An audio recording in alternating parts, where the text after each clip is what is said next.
Welcome back सुबह खैर पाकिस्तान में एक बार फिर आपका खुश आमदीद। और आज हम एक बहुत इंपॉर्टेंट मौजू पे बात करने वाले हैं और वो टॉपिक है जनाब ऑटिज़म।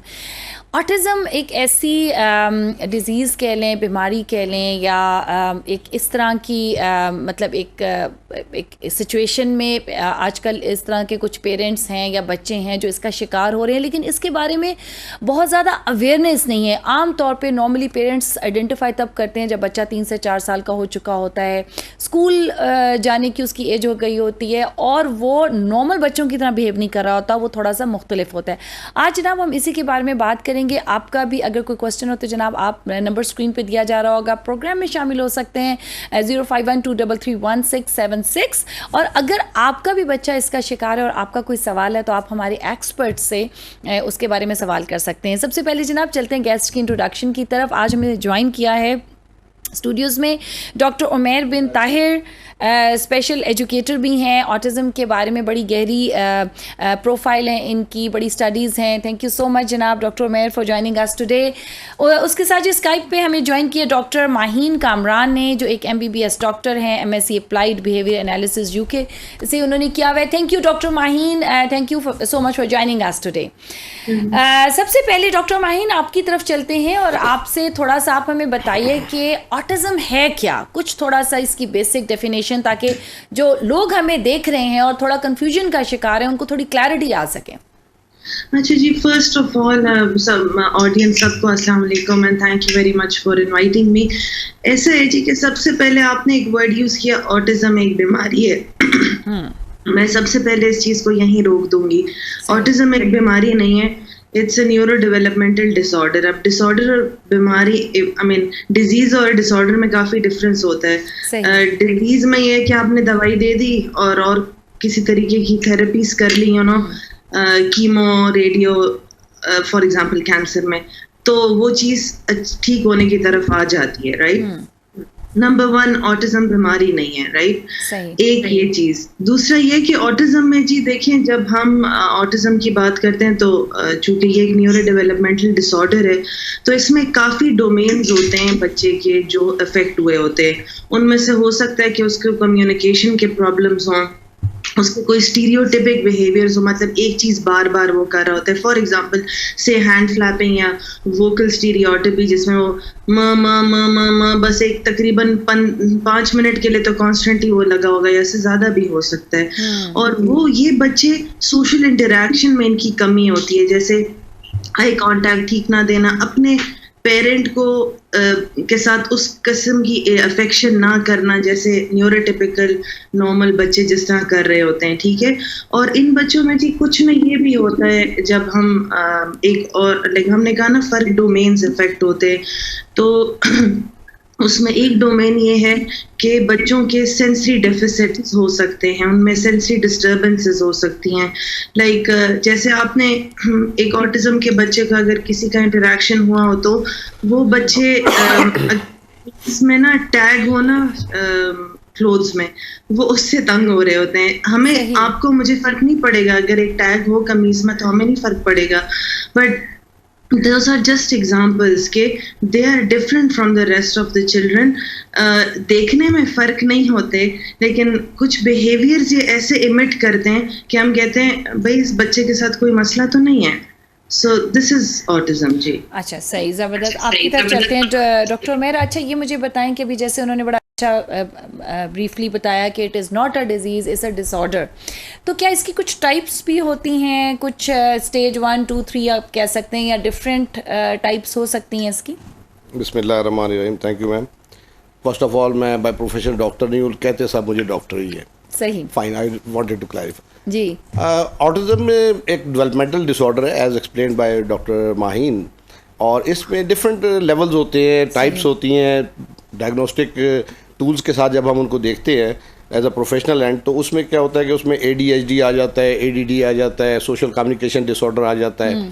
स्वेरिटी के लिहाज से इसमें डिफरेंट लेवल्स होते हैं, लेवल 1, 2, 3। अगर लेवल 1, 2, 3 एक सिंपल पेरेंट को शायद आइडेंटिफाई करना मुश्किल हो कि लेवल 1 क्या है, 2 क्या है, तो मैं उसको इससे प्लेस करूँगा level 1 is mild, 2 is moderate and 3 is severe. जहाँ पर उसको जितनी सपोर्ट चाहिए होती है to survive in the society, to settle in and to develop, वो उसके मुताबिक उसके लेवल्स होते हैं।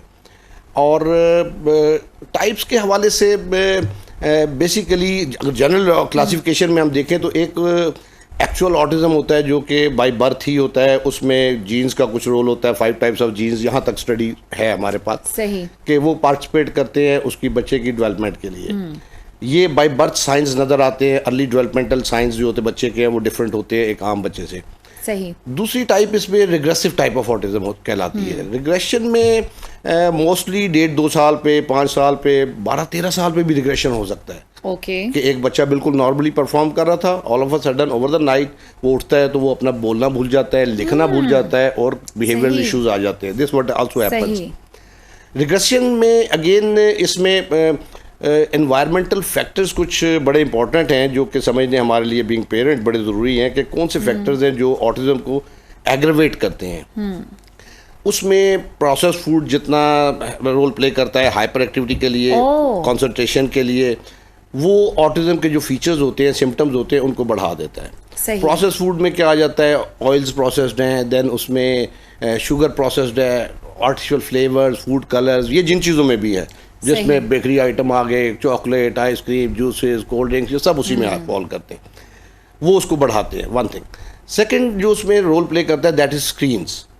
ये जो किसी भी गैजेट में, मोबाइल में, टीवी में, जो अर्ली ईयर्स में हम बच्चे को एक्सपोजर देते हैं जबकि उसके ब्रेन में अभी तक लर्निंग पैटर्न्स नहीं बने होते, डेवलपमेंटल जो बनते हैं अर्ली ईयर्स में, बिलो 4-5 ईयर्स ऑफ एज जो डेवलपमेंट होती है बच्चे की, वो अभी तक नहीं हुई होती। उसको जब प्रोलॉन्ग्ड एक्सपोजर मिलता है स्क्रीन का उस पीरियड के अंदर तो उसके बड़े नेगेटिव इफेक्ट्स होते हैं। वो अगेन ऑटिज्म को एग्रवेट करते हैं अगर वो पहले से था, या वो अगर उसके अंदर जीन्स ऑलरेडी थे बॉडी ब्रेन के अंदर तो वो उसको एग्रवेट कर देगा। इसके साथ टाइप में एक और चीज़ इंपॉर्टेंट अभी जो हमें सुनने को मिलती है ज़्यादा जो आ रही है that is virtual autism. Virtual autism क्या होता है कि वो उसमें बच्चे में बाय बर्थ वो चीज़ें नहीं होती हैं जो ऑटिज्म स्पेक्ट्रम पे हमें मिलती हैं, but effects of these two factors, environmental factors जो है ये उसको क्रिएट कर देते हैं। अब उसके अंदर वही सिम्टम्स नजर आते हैं जो एक एक्चुअल ऑटिज्म के अंदर हमें नजर आते हैं। अच्छा। Now it's difficult to differentiate सही कि अभी ये बाय बर्थ था या ये बाद में डेवलप हुआ। ट्रीटमेंट स्ट्रेटजी ऑब्वियसली हाँ जी, वो मैं बिल्कुल अभी डॉक्टर माहीन आपकी तरफ आऊँगी। इन्होंने बताया अच्छा कि अब ये वाली बड़ी इंपॉर्टेंट एक बात थी कि जी एक तो बाय बर्थ होता है, ऑब्वियसली उसका ट्रीटमेंट मेथड जो है वो डिफरेंट होगा, और जो ग्रेजुअली डेवलप हुआ है उसका ट्रीटमेंट मेथड और रिजल्ट्स भी ऑब्वियसली डिफरेंट होंगे। अच्छा, मैं आपसे ये पूछना चाह रही हूँ कि लाइक क्या ऑटिज्म ट्रीटेबल है और क्या इसके डिफरेंट मेथड्स हैं जो कि आजकल हम इसको मतलब थोड़ा सा ऑब्वियसली जो पेरेंट्स देख रहे हैं जिनके बच्चे इसका शिकार हैं, now they can relate to our discussion, तो आप उनकी गाइडेंस के लिए क्या बताएंगी कि कौन सी ट्रीटमेंट स्ट्रैटेजीज हैं, अप्रोचेज हैं जो हम यूज़ करते हैं? अच्छा जी, सबसे पहले तो ये है ना नंबर 1 कि बच्चे की अर्ली आइडेंटिफिकेशन हो जाए और अर्ली इंटरवेंशन स्टार्ट हो जाए। उससे मेरा मकसद कि जब उन्हें थोड़ा पता लगे कि भाई मेरा बच्चा मुझे आई कांटेक्ट, मेरी आंखों में आंखें डाल के नहीं देखता, या जब अब्बू घर में आते हैं तो अब्बू के पास लिपट नहीं जाता, अस्सलाम वालेकुम या हेलो नहीं कहता, और हमसे डिस्टेंट फॉर एग्जांपल रह रहे हैं, और हाँ उस किस्म की वर्ड्स नहीं बोल रहा जो कि एक टिपिकली डेवलपिंग चाइल्ड बोलता है। जैसे 1 साल की उम्र में एक बच्चे को जैसे सर ने अभी थोड़ी देर पहले डिस्क्राइब किया कि स्क्रीन टाइम उनका चूंकि ज्यादा होता है बच्चों का, तो ऑटिज्म उनमें नजर आना शुरू हो जाता है। तो बस वो राइम्स ना बोल रहे होते हैं, जैसे old McDonald had a farm है तो राइम्स में वो बोल रहे होते हैं। सो सबसे पहले first and foremost thing autism के लिए की ट्रीटमेंट के लिए की थेरेपिस्ट के लिए इम्पोर्टेंट ये है कि आपने अर्ली इंटरवेंशन कर लिया, आपको पता चल गया मेरे बच्चे को ऑटिज्म है। हाँ, उसके लिए फर्क टूल्स होते हैं, जैसे कि जो गोल्ड स्टैंडर्ड है ऑटिज्म के डायग्नोसिस के लिए हम उसको एडॉस कहते हैं। अभी एडॉस 2 है लेटेस्ट एडिशन, जिसको ऑटिज्म डायग्नोस्टिक ऑब्जर्वेशन स्कूल कहते हैं। ठीक है, सही।